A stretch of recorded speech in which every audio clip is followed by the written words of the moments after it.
Zara kept her head down as she walked through the bright halls of Nexus Prime. The space station was huge, bigger than any city she had ever seen. Metal walls stretched high above her small frame, and lights hummed softly overhead. Other beings moved past her without looking down.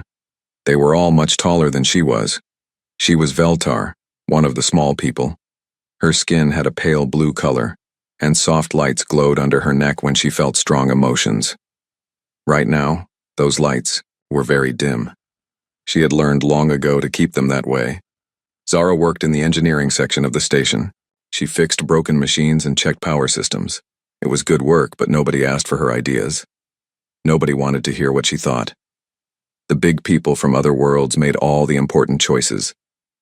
Today was different, though. Today, there was a meeting about the power problems. For weeks, Zara had noticed strange readings in the main power grid. The energy flows were not stable. Something was very wrong, and it was getting worse each day. She hurried to the meeting room, carrying her small datapad. The room was already full when she arrived. Tall Krexani warriors stood near the walls, their thick arms crossed over their chest armor. The Nethys sat at the main table, their large heads moving slowly as they talked in their deep voices. These were the important people, the ones who made decisions. Zara found a chair in the back corner. She made herself as small as possible and tried not to make any noise. Her datapad showed the power readings she had been tracking. The numbers were scary. If nothing changed soon, the whole station could lose power. Worse things might happen. Chief Engineer Krathos stood at the front of the room. He was Krexani, almost 8 feet tall with gray skin like stone. His voice boomed as he talked about the power issues. "The fluctuations are small," he said, pointing at a big screen. "We can fix this by adding more power cores to Section 7. Zara looked at her datapad. That would make things worse, not better. The problem was not in Section 7 at all. It was in the main junction where all the power lines met. Adding more power would overload the system. A Nethys engineer named Dr. Vex spoke next. His voice was smooth and calm. "Perhaps we should reroute power through the backup systems while we work." Again, Zara knew this was wrong. The backup systems were already working too hard. Using them more would cause them to break down. Then, the station would have no safety net at all. She wanted to speak up. She wanted to tell them what she had found. But every time she opened her mouth, fear stopped her. These were important people. Smart people. Who was she to tell them they were wrong? The meeting went on for an hour. Different engineers suggested different solutions. All of them would make the real problem worse. Zara watched the numbers on her datapad get more dangerous as she listened. Finally, she could not stay quiet anymore. She raised her small hand. "Excuse me," she said in a soft voice. The room kept talking. Nobody heard her. She tried again, a little louder. "Excuse me, sir." Chief Engineer Krathos stopped talking and looked around the room. His eyes found her in the back corner. "What is it, maintenance worker?" All the big people turned to look at her. Zara felt her neck lights start to glow brighter with nervousness. She forced them to dim again. "Sir, I have been watching the power readings for 3 weeks," she said. "The problem is not in Section 7. It is in the main junction. The power flows are creating feedback loops that—" "Stop," Krathos said, holding up one huge hand. "Lesser minds should watch and learn, not tell their betters what to do." Some of the other engineers laughed. Dr. Vex shook his large head slowly. "The Veltar are good with small repairs," he said, "but they do not understand complex systems." Zara felt heat rise in her cheeks. Her neck lights pulsed once before she could control them. "But sir, if you look at the data—" "Enough," Krathos said. His voice was hard and cold. "You will return to your duties. Leave the thinking to those who are meant for it." Zara closed her mouth. She looked down at her datapad where the scary numbers kept getting worse. Around her, the important people went back to their meeting. They decided to try Dr. Vex's plan first, then add the extra power cores if that did not work. It was exactly what would cause a cascade failure. Zara knew this as surely as she knew her own name. In less than a week, the backup systems would overload. Then the main junction would fail. The station would lose all power and the life support systems would stop working. Thousands of people would die. But she was just a small person from a lesser world. Who would listen to her? The meeting ended. The important people filed out, talking among themselves about their plans. Zara stayed in her chair until the room was empty. She stared at her datapad, at the numbers that spelled doom for everyone on the station. She thought about her training as a young Veltar. Her teachers had always told her the same thing: know your place. The big people were big for a reason. They were smarter, stronger, better. The small people like her were meant to fix things and stay quiet. That was the natural order, but what if the natural order was wrong? What if the big people could make mistakes just like anyone else? Zara stood up slowly. She was only 4 feet tall, but in that moment, she felt a little spark of something she had never felt before. It was not quite courage yet, but it was close. She looked at the door where the important people had gone. They would start their plan tomorrow. They would begin the process that would kill everyone on the station. And they would do it because they believed that being big made them right. Zara made a decision. She could not stop the meeting or change their minds. But maybe, just maybe, she could fix the problem before their mistakes destroyed everything. She walked out of the meeting room with her datapad clutched tightly in her hands. For the first time in her life, she was going to do something without permission. She was going to save the station, even if it meant breaking every rule she had ever been taught. The corridors of Nexus Prime stretched out before her. Somewhere, in those metal halls was the main junction that would kill them all. And somewhere in her small heart was the beginning of the strength she would need to stop it. 3 days had passed since the meeting. Zara had barely slept. Every spare moment she crawled through maintenance tunnels and access shafts, working on the main power junction. Her small size helped her reach places the big engineers could never go. The work was dangerous. She had to shut off power to small sections while she worked, hoping nobody would notice. Her tools were basic ones meant for simple repairs, not the complex work she was doing. But she kept going because the numbers on her datapad kept getting worse. The backup systems were already showing stress. Dr. Vex had started his plan yesterday, and it was working exactly as Zara had feared. Soon, the whole system would collapse. Today was special, though. Today, the humans were coming. Zara had heard about humans but never seen one. They were a new species that had just learned to travel between stars. The Dominion Alliance was deciding whether to let them join. Most people thought the humans would be like all newcomers, eager to find their place in the order of things. Zara was deep in a maintenance tunnel when she heard voices above her. She was lying on her back, working on power cables that ran along the ceiling. Sparks flew as she connected new bypass routes around the failing junction. "And this is our main engineering section," someone was saying. It sounded like Dr. Vex. "Impressive setup," another voice replied. This one was different. It did not sound like any species Zara knew. The accent was strange, and the voice was lighter than she expected. "We pride ourselves on efficiency," Dr. Vex continued. "Each worker knows their role and stays within it. This creates harmony." Zara kept working, trying to ignore the voices. She had almost finished this section when a face appeared in the opening above her. She jumped, nearly dropping her tools. The face was unlike anything she had ever seen. The skin was pink-brown, and short dark hair covered the top of the head.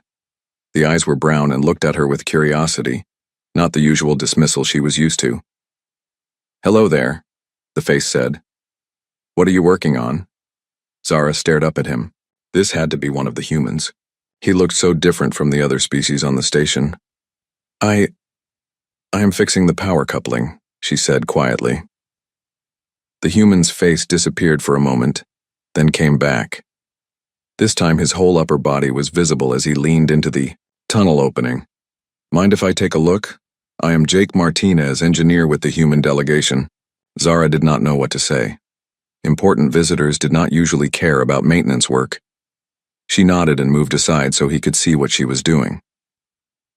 Jake studied her work for a long moment. His eyes moved over the bypass cables she had installed, the new routing she had created, the careful way she had isolated the failing components. "This is incredible," he said finally. "You are rerouting the plasma flow through secondary manifolds to create a buffer zone. I have never seen anything like this." Zara felt her neck lights pulse with surprise. Nobody had ever called her work incredible before. It is just a simple repair, she said. Simple? Jake laughed. This is brilliant engineering. You are working around a cascade failure in the main junction, right? Creating multiple fallback paths so the system stays stable even when the primary feeds overload. Zara stared at him. He understood what she was doing. Not just the basic work, but the real problem behind it. How did you know? I can see the stress patterns in the conduits, Jake said. And the way you have designed these bypasses shows you understand the whole system, not just this one section. How long have you been tracking this problem? For the first time in days, Zara felt something like hope. 3 weeks, she said. I tried to tell them in the meeting, but nobody listened, Jake finished. His voice was gentle, not angry, but Zara could see something hard in his eyes. Dr. Vex and Chief Engineer Krathos know better than me, Zara said quickly. I am just maintenance staff. What you are, Jake said, is the person who is saving this station. Before Zara could respond, heavy footsteps echoed through the corridor above. A deep voice boomed out. Human Jake, where have you gone? Down. Here, Chief Krathos, Jake called back. Moments later, the huge Krexani engineer appeared at the tunnel opening. His gray face was angry when he saw Jake talking to Zara. What are you doing down there? Krathos demanded. Learning about your engineering systems, Jake said, climbing out of the tunnel. This worker has done some fascinating modifications. Krathos looked down at Zara, who was still lying in the tunnel. His expression grew darker. Modifications? What modifications? Zara's neck lights dimmed with fear. She had been caught. I was just fixing some loose connections, she said weakly. Show me, Krathos ordered. With shaking hands, Zara climbed out of the tunnel. She stood next to the much taller beings, feeling smaller than ever. She pointed to the access panel where her work was visible. Krathos examined the connections, his face growing angrier with each passing second. These are unauthorized changes to critical systems. This creature has been sabotaging our power grid. Actually, Jake said, stepping between Krathos and Zara, I think you need to listen to her. She has been trying to prevent a disaster. Disaster? Dr. Vex had arrived, drawn by the voices. What disaster?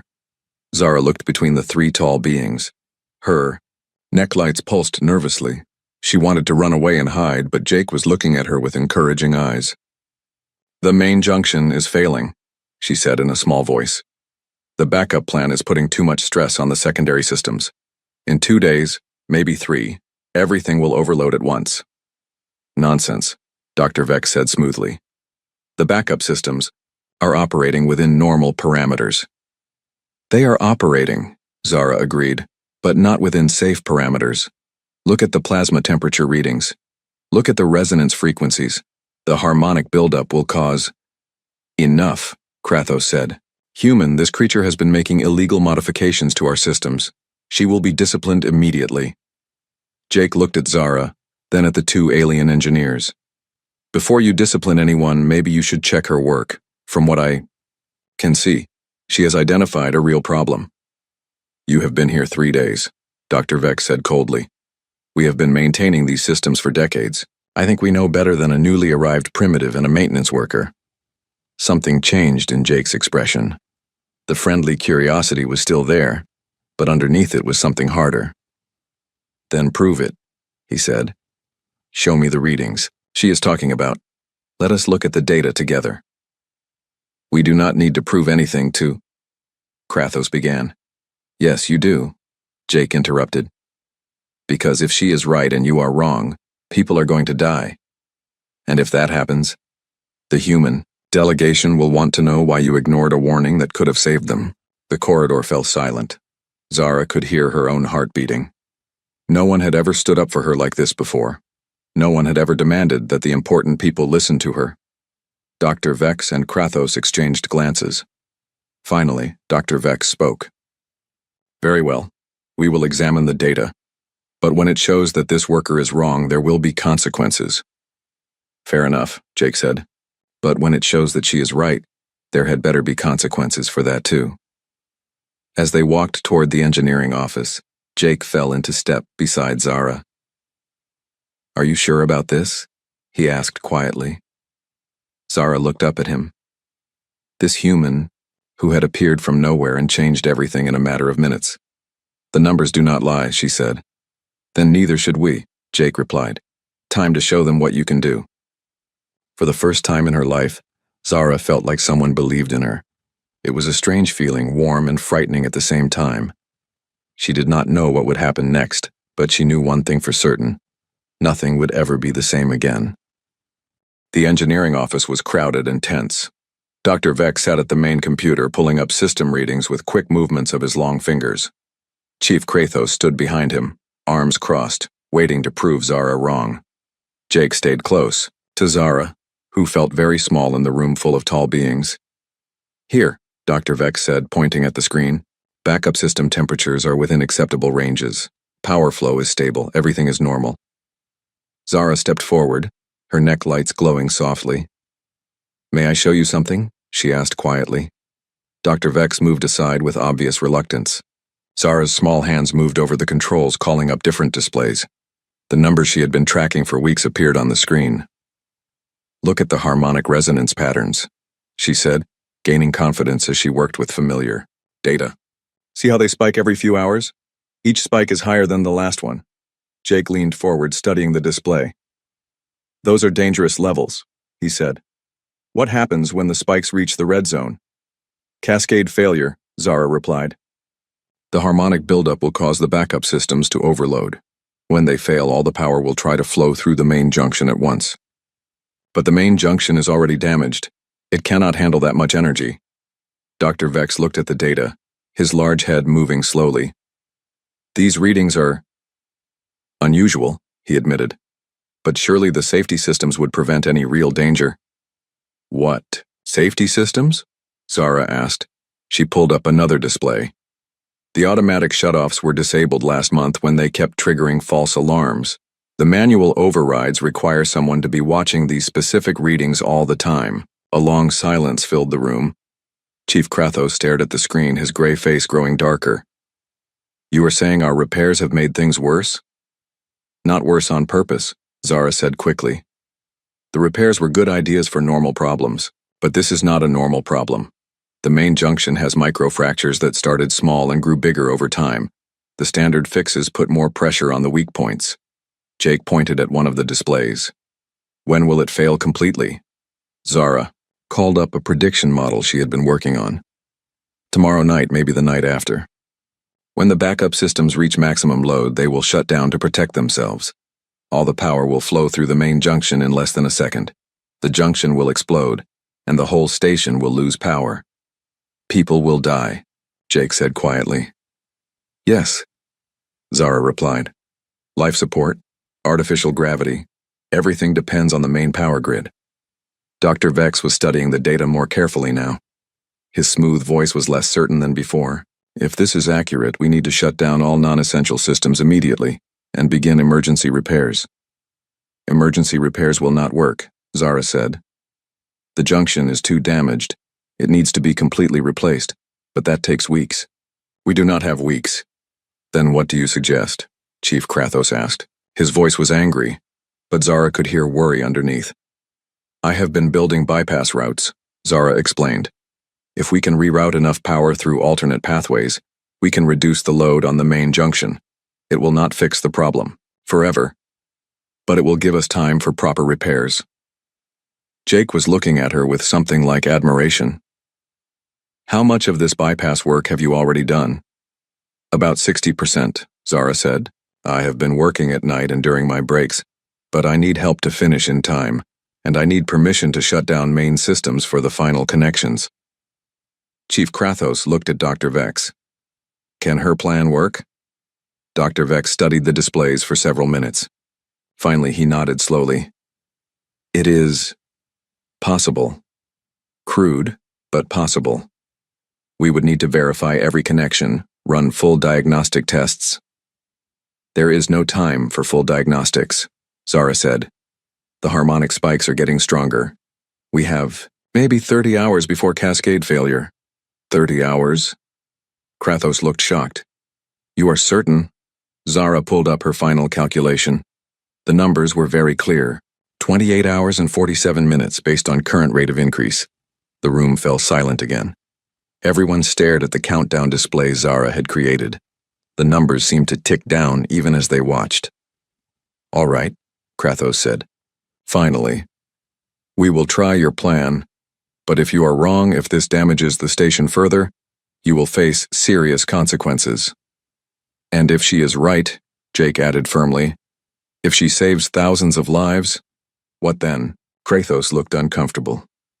"That is different." "No, it is not different," Jake said. "Either her expertise matters or it does not. Either her work has value or it does not. You cannot have it both ways." Dr. Vex was already working at the computer, calling up system schematics. "We will need a full engineering team for this, every available technician." "I can coordinate the work," Zara said. "I know exactly what needs to be done." "You?" Kratos looked surprised. "You are maintenance staff. You cannot lead an engineering team." "Why not?" Jake asked. "She knows this system better than anyone else in this room. She found a problem you missed and designed a solution you need. What makes someone else more qualified to lead this work?" The question hung in the air. Zara could see the struggle on the faces of the two alien engineers. Everything they had been taught said that small people like her could not lead important projects. But the countdown timer kept ticking and they needed her knowledge to survive. "I will supervise," Dr. Vex said finally. "But she can direct the technical work." It was not perfect, but it was more than Zara had ever been allowed to do. She nodded quickly. "Thank you. I will need teams in 6 different sections. The work has to be coordinated precisely, or the power flows will become unstable." As they began planning the repair work, Zara felt something changing inside her. For the first time in her life, people were listening to her ideas. They were taking her seriously. Jake stood beside her as she explained her bypass design, asking good questions and offering suggestions that made the plan even better. Word of the emergency spread quickly through the station. Within an hour, teams of engineers and technicians were gathering for assignments. Many of them looked surprised to see a small Veltar directing the work, but no one argued. The countdown timer was visible on every display, and everyone could see how little time they had left. Other Veltar throughout the station heard what was happening. Small groups gathered in corridors, whispering among themselves. One of their own was leading a mission to save everyone. It was something none of them had ever imagined possible. Kira, another Veltar who worked in communications, approached Zara during a brief break. "Is it true?" she asked quietly. "Are you really in charge of fixing the power grid?" "I am helping," Zara said carefully. "Dr. Vex is supervising." "But they are following your plan," Kira pressed. "They are listening to your ideas." Zara looked at her fellow Veltar, seeing hope and fear mixed in her expression. "Yes," she said finally. "They are listening." Kira's neck lights pulsed with excitement. "Maybe things can change," she whispered. "Maybe we do not have to stay small forever." As the repair work continued through the night, Zara found herself thinking about Kira's words. For her whole life, she had accepted that being small meant being unimportant. But Jake had shown her something different. He treated her like her ideas mattered, like her knowledge had value. What if other people could learn to do the same? What if the natural order was not as natural as everyone believed? The thought was frightening and exciting at the same time. But there was no time to think about it now. The countdown timer showed less than 20 hours remaining, and there was still so much work to do. Zara picked up her tools and headed back into the maintenance tunnels. She had a station to save. The repair work took 18 hours. Zara barely slept, moving from one section to another, checking connections and guiding teams through the complex bypass installation. Jake stayed with her most of the time, helping translate her technical explanations to engineers who were not used to taking orders from a Veltar. When the final connection was made, everyone held their breath. The countdown timer showed just 3 hours remaining until predicted cascade failure. Zara initiated the new power routing system from the main engineering console, her small hands moving carefully over the controls. Lights flickered throughout the station as power flows shifted to the new pathways. For a moment, nothing happened. Then the harmonic resonance readings began to drop. The dangerous spikes that had been building for weeks started to smooth out.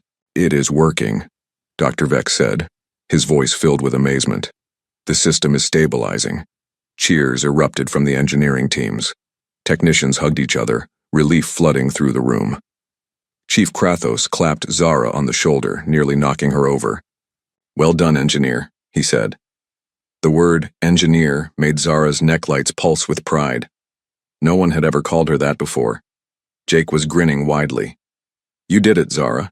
You saved the entire station." But the celebration did not last long. Word of what had happened spread through the station's command structure. Within hours, high-ranking officials from the Dominion Alliance were demanding answers. How had a critical system failure been missed by the senior engineers? How had a maintenance worker been allowed to make unauthorized modifications? Why had the humans been permitted to interfere in station operations? The next morning, Zara was called to a formal hearing. The chamber was large and intimidating, with representatives from all the major species sitting at a curved table. Admiral Thex, an imposing Krexani with gold markings on his armor, led the proceedings. "Worker Zara of the Veltar," Admiral Thex began, his voice echoing in the chamber. "You stand accused of making unauthorized modifications to critical systems, exceeding your authority and disrupting the proper order of operations." Zara stood in the center of the room, feeling smaller than ever. Her necklights were dim with fear. "Sir, I was trying to prevent—" "You will speak only when asked a direct question," Admiral Thex interrupted. "Dr. Vex, please explain how this situation occurred." Dr. Vex stood up slowly. Zara could see the conflict on his face. "The worker identified a potential system failure that we had not detected. Her modifications prevented what could have been a catastrophic power loss." "Could have been?" Admiral Thex leaned forward. "Are you saying this disaster was not certain?" the mathematics suggested. Dr. Vex began, then stopped. Zara could see him choosing his words carefully. "It is difficult to be completely certain about such predictions." Zara felt her heart sink. Dr. Vex was protecting himself by making her warnings sound less serious than they had been. A Nethys official named Counselor Mech spoke next. "Even if there was some risk, proper procedure requires all modifications to be approved by senior engineers. This worker violated protocol and took authority that was not hers to take." "But the protocols would have taken days," Zara said, unable to stay quiet. "There was no time." "Silence!" Admiral Thex slammed his hand on the table. "You will not speak unless asked. Your kind has forgotten their place on this station." Jake stood up from the observer section. "With respect, Admiral, maybe the problem is not that she forgot her place. Maybe the problem is the place you assigned her." A shocked silence filled the chamber. Admiral Thex turned his cold gaze to Jake. "Human, you are a guest here. You would be wise to remember that." "I am an engineer," Jake replied calmly. "And, as an engineer, I can tell you that Zara knows more about the power systems on this station than anyone else in this room. Ignoring her expertise because of her species is not just wrong, it is dangerous." Counselor Mex's smooth voice cut through the tension. "The human delegation has been very disruptive since their arrival. Perhaps they do not understand how civilized societies maintain order." "We understand plenty," Jake said. "We understand that good ideas can come from anyone. We understand that someone's value is not determined by how tall they are or what planet they come from." Admiral Thex stood up, his massive frame imposing even in the large chamber. "The natural order exists for good reasons, human. The greater species lead because they are capable of leadership. The lesser species serve because that is their strength. When this order is disrupted, chaos follows." "What chaos?" Jake asked. "A disaster was prevented. Lives were saved. The only chaos I see is the confusion of people who cannot admit that their assumptions were wrong." The hearing continued for hours. Witness after witness testified about the technical details, but Zara could see that the real issue was not about engineering. It was about power and control. It was about what happened when the small people stopped accepting that they had to stay small. Finally, Admiral Thex announced the decision. Worker Zara is found guilty of exceeding her authority and violating station protocols. She will be transferred to Mining Station 7 for general labor duties. This transfer is immediate and permanent. Zara felt the words hit her like a physical blow. Mining Station 7 was a punishment posting in deep space. Workers sent there rarely returned. Furthermore, Admiral Thex continued, all unauthorized modifications to station systems will be reviewed and removed if deemed unnecessary by senior engineers. You cannot remove those modifications, Jake said urgently. The original problem still exists. Zara's bypasses are the only thing preventing system failure. That will be determined by proper authority, Admiral Thex replied coldly. Not by a maintenance worker or her human supporter. As the hearing ended, security guards moved to escort Zara away. Jake tried to follow, but more guards blocked his path. This is not over, Jake called out as Zara was led from the chamber. But as Zara walked through the corridors toward the transport that would take her away from Nexus Prime, she wondered if Jake was wrong. Maybe this was over. Maybe the natural order was too strong to change. In her small quarters, she packed her few belongings. Her datapad sat on the desk, still showing the power grid readings. The bypasses were holding, but she knew they needed constant monitoring and adjustment. Without her there to maintain them, the system would slowly degrade back to the critical point. Other Veltar had gathered outside her quarters. Word of her punishment had spread quickly through their community. Some looked frightened, worried that associating with her would bring trouble to them as well, but others looked angry. Kira pushed through the crowd. "This is wrong," she said, her neck lights pulsing with emotion. "You saved everyone on this station." "I broke the rules," Zara replied quietly. "There are consequences for that." "What about consequences for the people who almost let everyone die?" Kira demanded. "What about consequences for a system that values following orders more than saving lives?" Zara looked at her friend, seeing something she had never seen before. Kira was angry, truly angry, and she was not trying to hide it. Other Veltar were nodding, their own lights beginning to pulse with shared emotion. "Maybe some rules deserve to be broken," another voice said. It was Len, a Veltar who worked in the communications center. Maybe some orders should not be followed. As Zara boarded the transport to Mining Station 7, she realized that something had changed on Nexus Prime. Her punishment was meant to send a message to all the small people: stay in your place or suffer the consequences. But the message that was actually being received was different. If speaking the truth led to punishment, maybe the system itself was wrong.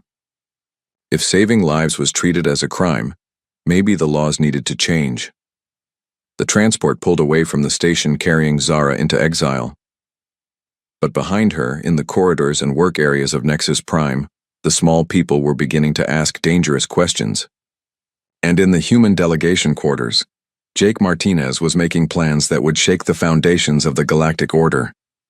The price of standing tall was higher than Zara had imagined. But as she watched Nexus Prime shrink in the distance, she realized that some prices were worth paying. Mining Station 7 was everything Zara had feared. The small facility orbited a dead planet, extracting rare metals from asteroids. The work was hard, the conditions were harsh, and the other workers had been sent there for various crimes against the Dominion Order.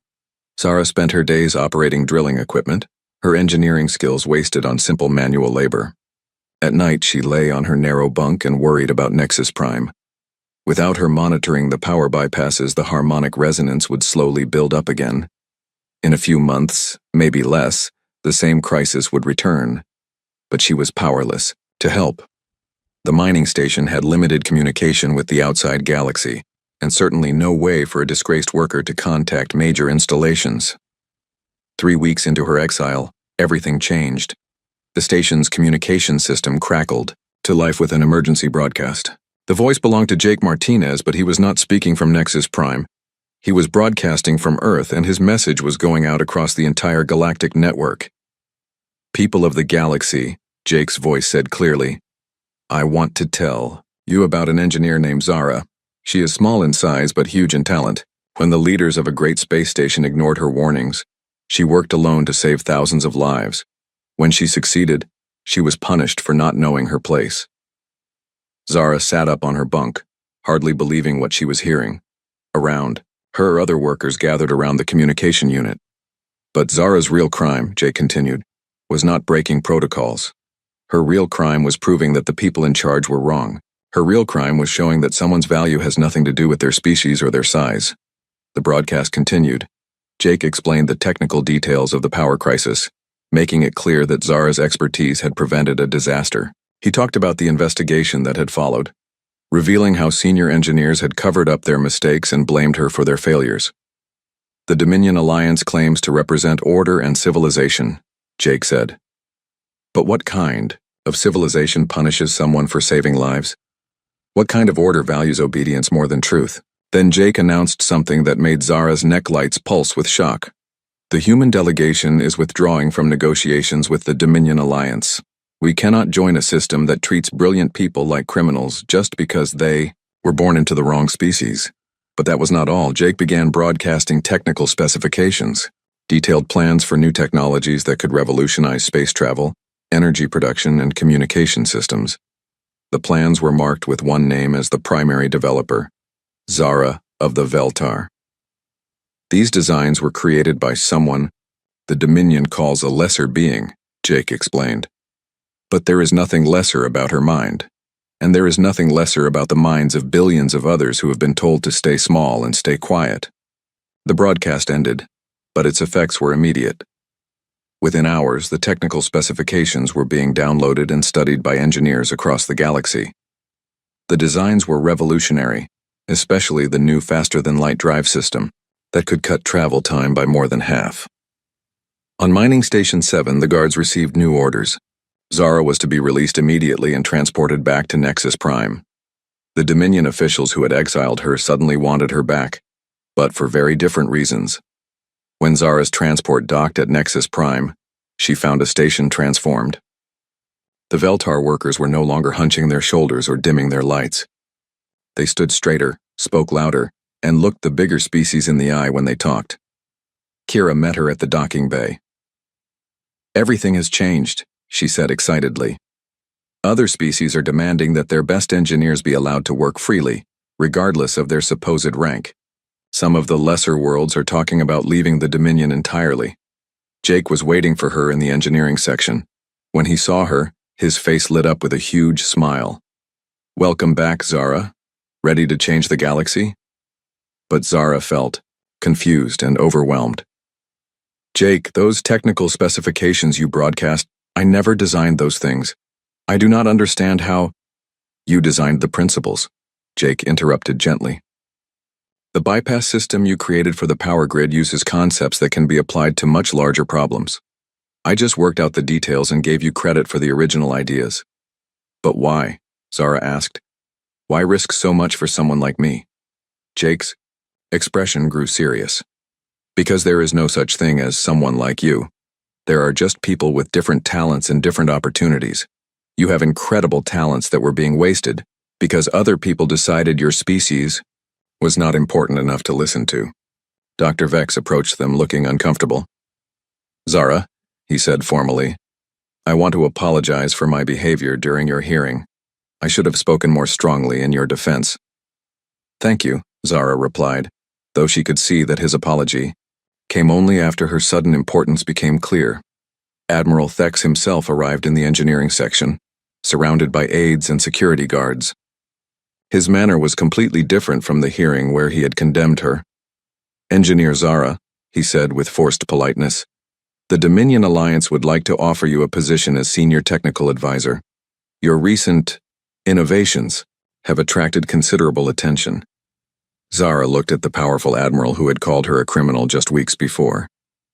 "What about the other Veltar?" she asked. "What about all the people you call lesser species?" "That is a complex matter," Admiral Thex replied carefully. "Perhaps we can discuss reforms to our current system." "No," Zara said quietly. Everyone in the room turned to look at her in surprise. "Not reforms, changes, real changes." Jake stepped up beside her. "What kind of changes?" Zara felt her neck lights beginning to glow brighter. For the first time in her life, she was not trying to dim them. A new system, one where people are valued for what they can do, not where they come from. One where the best ideas win no matter who thinks of them. "That sounds like chaos," Admiral Thex said nervously. "No," Jake said with a grin. "That sounds like progress." Over the following months, The galaxy began to change in ways no one had expected. The new technologies that Jake had attributed to Zara proved to be just the beginning. Scientists and engineers from supposedly lesser species began sharing innovations they had been quietly developing for years. The improvements to space travel, communication, and energy production came so fast that the major powers could not keep up. Some worlds left the Dominion alliance entirely, forming new partnerships based on mutual cooperation rather than hierarchical control. Others demanded reforms so extensive that the old system began to collapse under its own weight. Zara found herself at the center of these changes, but no longer as a lone voice in the darkness. She worked with teams of engineers from dozens of species tackling problems that had seemed impossible under the old system. Her new laboratory on Nexus Prime was always full of people sharing ideas, testing theories, and pushing the boundaries of what was thought possible. One day, Jake found her in the lab working on a new project with Kira and several other Veltar engineers. "What are you building now?" he asked. Zara looked up from her work, her neck lights glowing with excitement. "A space station," she said. "But not like this one. This will be a place where anyone can come to learn and share ideas, where someone's worth is measured by their curiosity and their willingness to help others." "Sounds ambitious," Jake said with a smile. "It is," Zara agreed, "but I learned something important from you. The biggest changes start with the smallest steps, and sometimes the smallest people can take the biggest steps of all." As Jake watched Zara work with her team, he realized that his greatest achievement was not changing her mind about her own worth.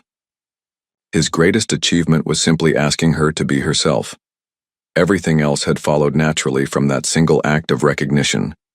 The galaxy was transforming, one person at a time, as beings throughout the stars learned a lesson that humanity had brought with them.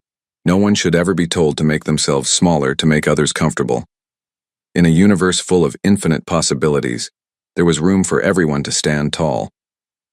Zara stood in her laboratory, surrounded by friends and colleagues who valued her mind, her creativity, and her determination. She was no longer the small figure hiding in the back corner of meetings. She was an engineer, a leader, and a symbol of what could happen when people were finally allowed to reach their full potential. The work was far from over. There were still systems to change, minds to open, and barriers to break down. But for the first time in her life, Zara faced the future with confidence rather than fear. She had learned to stand tall, and in doing so, she had helped others find the courage to do the same. The small voice in the corner had become a voice that could change the galaxy.